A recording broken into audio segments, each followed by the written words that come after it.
It's 40 years since Back to the Future was released, but did you know the original script looked very different? The time machine was built out of an old refrigerator. It was a time chamber. Doc had it in his lab. There was no flux capacitor. Isn't the real star of the film the car? Well, yeah, but you don't have to tell me that. And Doc Brown didn't have a dog. He had a chimpanzee named Shemp, after Shemp in the Three Stooges. We kept hearing time travel movies don't make any money, which is a true statement. Bob Gale and Robert Zemeckis' script was rejected 40 times, and it nearly didn't get made. The first public taster screening was in San Jose, California in 1985. When Marty goes into the cafe in 1955, "Hey, McFly," and he turns around and then you see his father is in there as a kid. Oh, that's so cool. And from that point on, the audience was totally with it.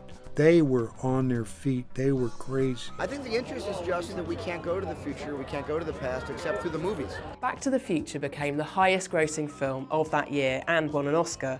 They went on to make a second and third film, and it became a firm part of popular culture.